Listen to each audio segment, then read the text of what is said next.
Listeners, we're recording this one in the morning, so you're going to get our soft morning voices, these deeper registers from both me and Dennis as we bring in a great guest this week, but really concentrate on our voices because that's what matters as we take the turn to the back nine. This is The Back Nine with Dennis Williams and Josh Mora.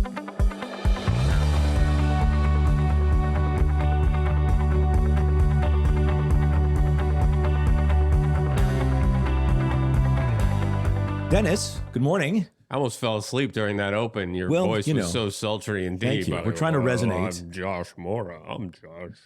That wasn't an act. That wasn't put on. That's like just the morning voice. That's the pre-orange juice, pre-coffee. Wow. That's what I got. Wow. I'll try to go down to that register too at some point. But everybody will be asleep by the end of the show. It takes some practice, that's for sure. We have a guest who is so terrific that I don't want to dilly-dally with the chit-chat here. So this is a guy who has had to the topics that we have in the back nine, right? The idea of finding second chapters. This guy embodies that more than anybody I know. I've known our guest for almost 30 years, maybe more than 30 years now. We were buddies in college, played hockey together. It's more than 30. It's more than 30. It is. That's really wonderful and sad, but all at once. But he's going to tell you his story. He's really turned it into an incredibly positive attribute and direction for life. So I want to bring in JON Callahan. He is the host of the Great Unlearn podcast and the Great Unlearn website. And Callie, it is so good to see you, my friend. It's great to be on here with you and to meet Dennis for the first time. And I just was thinking as you guys were chatting, the back nine, I'm sitting here watching the Ryder Cup and we're getting absolutely housed. And I was actually going to go to the Ryder Cup this year, and barring any kind of like incredible comeback tomorrow on Sunday, I'm really glad that I stayed home. Yeah. But yeah, thanks for having me on. I love the concept here because so much of our life, I think, is spent on the front nine. Yeah. And our focus is on many different things in the front nine, which is really important. But I think the real juice is when we realize there is a back nine and how we orient our life around that and to stay present with it, the constant evolution, and that we've never, ever got it figured out. It is going to throw curveballs and we're going to hit it in the hazard. And do we try to hit it out of the hazard? Do we take a drop? It's all, I love this whole golf concept. It's very apropos for life. So yeah, I love this. And our story, Callie, is not only did we go to school together, but then having not known each other, obviously we came from very different places, but then we reconnected in Chicago. You had a very successful career there with little kids. I moved there in my broadcasting career. And we hooked up because I saw a picture of you in Chicago Magazine. I was like, oh my God, that's JON Callahan. And we reconnected and we've been able to stay connected. And at that time, your life was very different from how it is at current. So take us through a little bit about where you were then and how you got to where you are now. Yeah. So obviously, as you mentioned, you and I played hockey together in college. And after college, I moved out to Chicago and became a trader. And I was there for almost 20 years, left the business in 2013, and really, I would say left on my own terms. You're never going to go out on top as much like a professional athlete. There aren't many people who have the John Elway story of winning a Super Bowl and then being done with that chapter of their life. But I felt really comfortable that it was time for me to move on. So we moved from Chicago down to Austin 10 years ago. And I pursued some different things, some stuff around fitness, and was a part owner of a team in a pro fitness league. And that was really exciting and really fun. The league lasted for 3 seasons and then went away, but it stoked that fire in me that we felt when we played together back in the day. Along the way, I've been doing a lot of personal investing. And so that was really where I would say, deriving my income from. I had a successful trading career and then really enjoyed the idea of partnering with people and ideas that were doing cool things in the world. And so I've been involved with that for many years now. And then once I left trading and then fitness, it was really my central focus. And really about 6 years ago, almost to the day that we're speaking, I had an experience that just shifted everything for me. It was a tragic experience for many. And for me, it was life-changing in the sense that it opened my eyes to how I had been moving through the world. And as that experience was the mass shooting in Las Vegas at the Route 91 festival when Jason Aldean was on stage. And without getting into all the details of that, I was there. I was with a close friend of mine and was in a situation where gunfire was coming down on the concert grounds, and we were fortunately in a good place for cover. But something shifted when we were protecting ourselves. And it was that none of the things that had helped me that I thought were important were there to save me. And it was the first time that I truly surrendered my life to a greater power. And I don't mean that in a religious sense. It was just like, I don't have a gun if there's many people that are coming down on the concert grounds. Like, there's no way to protect myself. And even if I did, I wouldn't know what to do. I'd be too scared. So I just really had this peace about me that whatever happens here is going to happen. And I left there just a changed person. I came home the next day, and as you can imagine, my family was concerned, scared, all those emotions that you would feel. I didn't have any of that. I wasn't scared for my life. And it's not because there's something special about me. I think a lot of people there were just in this active surrender. But from there, I just started to question why I was doing the things I was doing. And there were moments when I was sitting in that situation that all the things that were important to me in the front nine of life, the financial success being paramount, none of that mattered. I felt if I had not made it out of that situation, that I'd have been really disappointed with the way my life had turned out. And I think if many people had looked at my life from the outside would said, you're fucking crazy. Dude, you have it all. And by all accounts, I exceeded anything that maybe I thought I could do in those areas. But I was really lacking spiritually, and I was really lacking with a direction that was really heart-centered rather than from the head. And so from there, I just started to explore many different ways to understand what it means to be here. What is my purpose besides trying to make money, really, in a very plain sense? That's incredible. I love heart-centered. How did you come to that, though? Obviously, the experience was it, but it takes more thoughtfulness and awareness. And what else was it that sort of triggered that in you? Well, it's interesting that there were people that came into my life almost the very next day that would help me chart a course that I didn't. It's this idea I was going without knowing. And I was just trusting that the people that were coming into my life were essentially, upon reflection, I realized that they were a portal into this other world, this other game that we play. And I probably went on this deep spiritual kind of self-inquiry for almost a year and a half until I realized what the hell the last 18 months had been.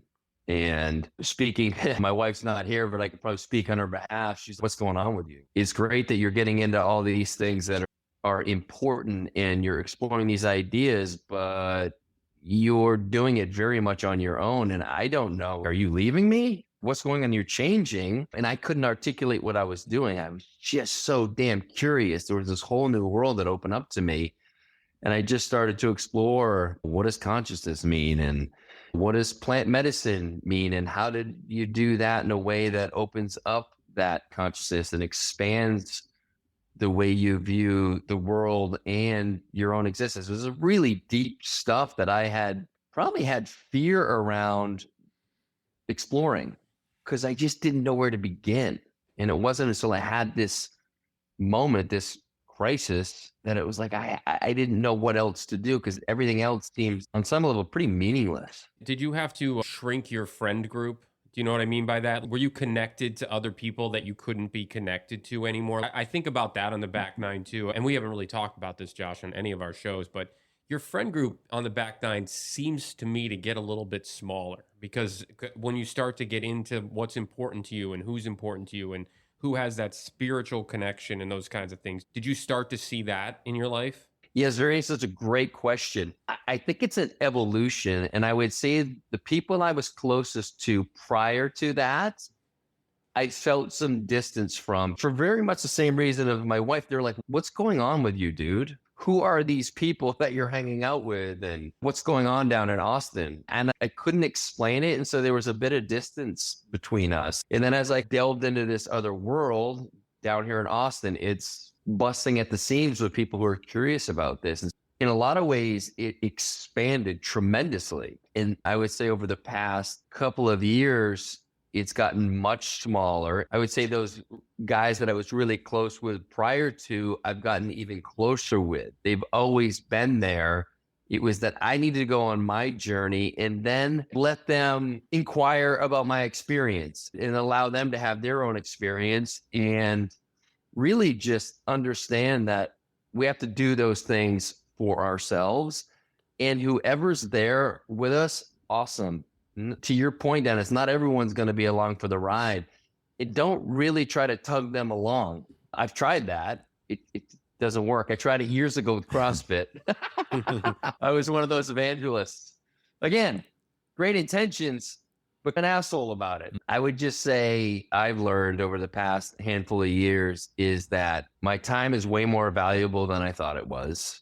And with that in mind, who am I going to choose to spend that time with if it's not with my wife and my kids? And so being really protective of that time has been a huge step for me.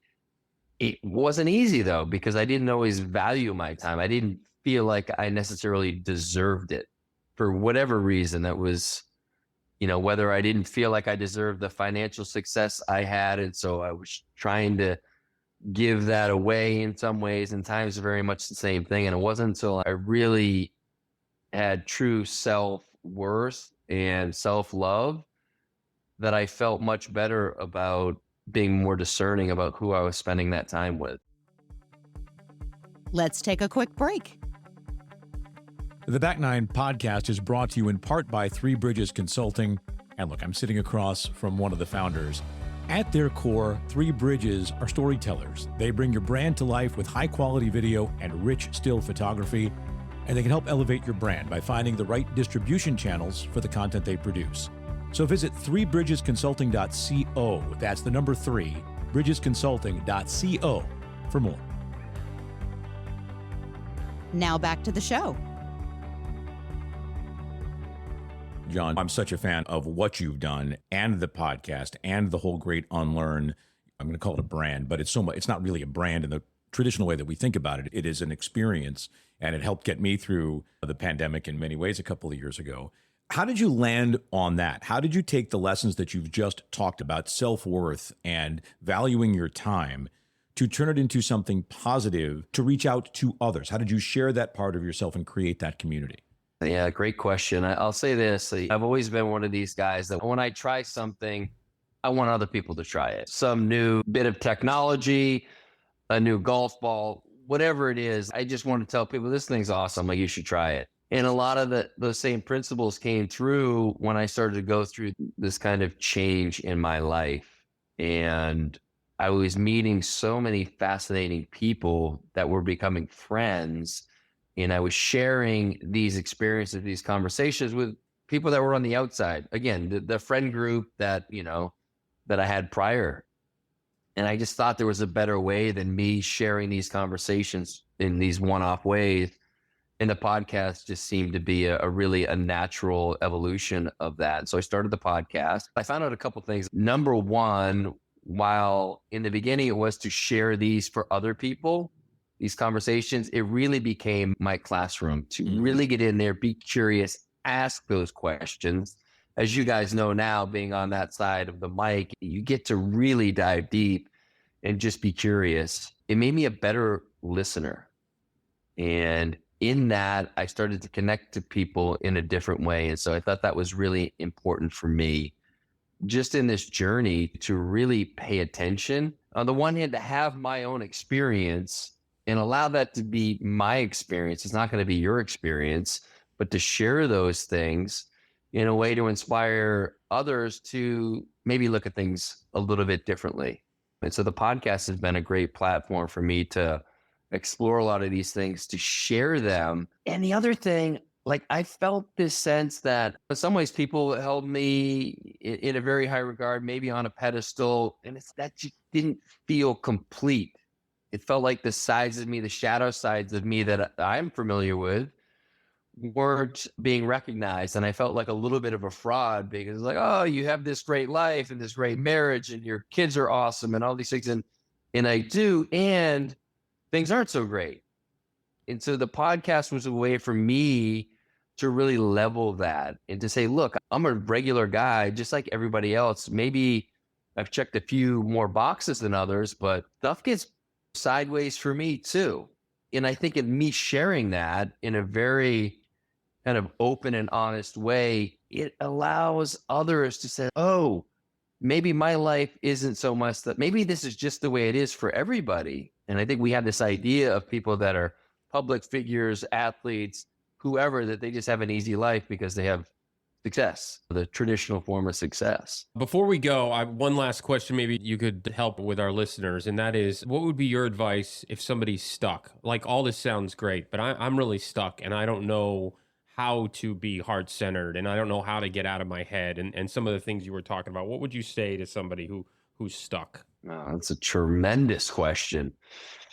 Besides, listen to the Great Unlearn podcast, by the way. It's just being curious about your own life and why you do, the things you've always done.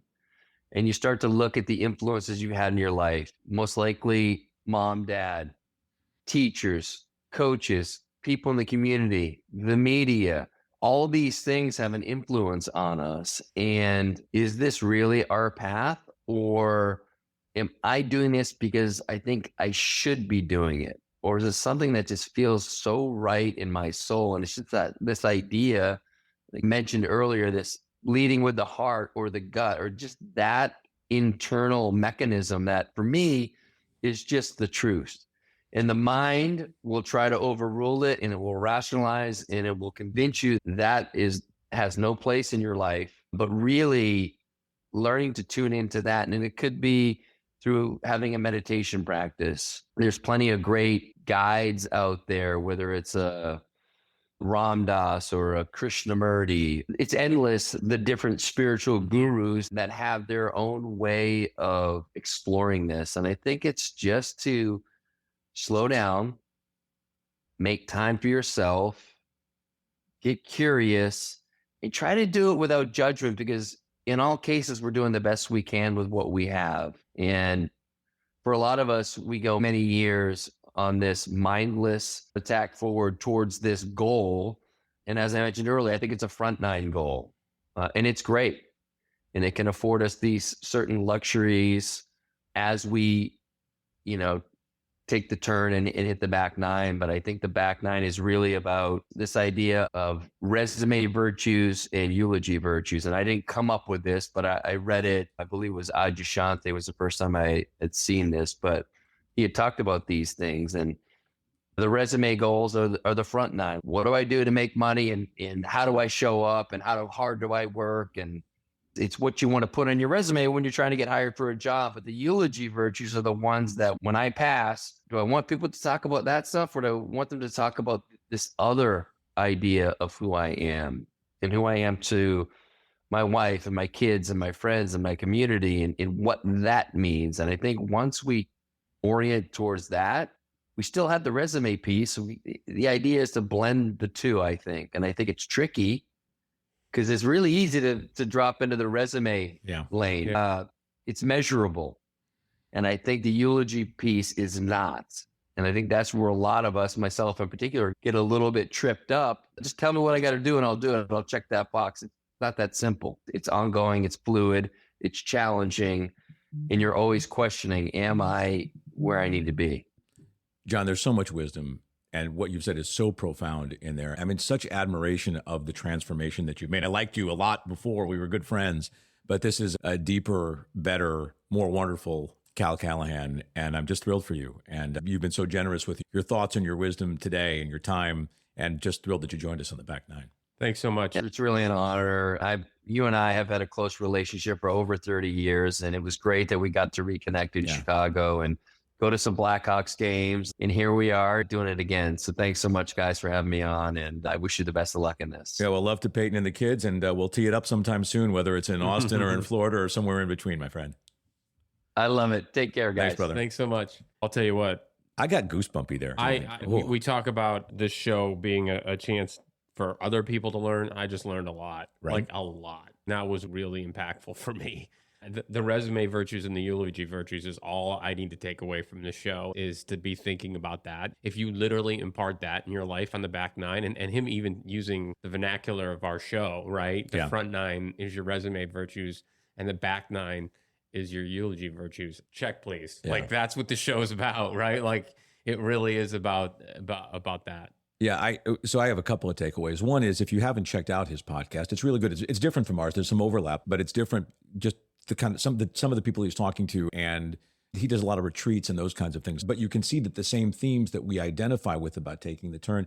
The other thing I would point out is he had a really profound trigger, right? One that it was nationally known. But he also talked about he was going through stuff before that. That was just the thing that hyper-focused his change and his need to make a change. We're not all, hopefully we're not all, or none of us ever will have that kind of tragic, terrible, traumatic trigger. But to recognize, he was so sharp about already recognizing that things were changing for him. And especially men, but women too, we have this point where we shift from the resume building to the eulogy building, the resume legacy and the eulogy legacy. And we go through that and we don't really recognize what that is. It's a lot more clear to me on the other side of that now. And I think it's certainly more clear to John on the other side of that now. And when you're going through it, it can be confusing because all of these things that were your old attachments, your friends, your beliefs, your practices, stop serving you in the same way. And as you make that shift, it's sometimes hard to say goodbye to some of those things because they did work for you. And taking that step forward is, as John said, really empowering and liberating, and it opens you up to new friends and new thoughts and realizing your true self. And that's my takeaway from what he had to say today. Yeah, and I think the important point there is everybody probably has their own trigger, and it's not as traumatic as that. It could be a divorce. That's right. It could be a health scare, both of which I've had, right? Those Could be a kinds job, of triggers. Could releasing be a job change. That's a third thing. Yeah. I've had all three of those in my life. So you know, it could be any one of those things, and some people have all of those things in their life. So the point is, after you have those triggers, is the other thing that he brought up is being curious. That was my favorite thing, is being curious is what's going to get you out of your head and into your heart. Yeah, and being willing to look at yourself and being willing to acknowledge where are your failings and your struggles and what are you responsible for. But that was time really well spent. And we thank John Callahan for joining us today. And we look forward to seeing you all soon, next time on The Back Nine. Thank you so much for listening to the Back Nine podcast. Please like, follow, and share, and leave us a 5-star rating and a review. You can find us on Apple, Spotify, or your preferred platform. The Back Nine is produced by Janine Stella and recorded at Pixelworks Studios in Delray Beach, Florida.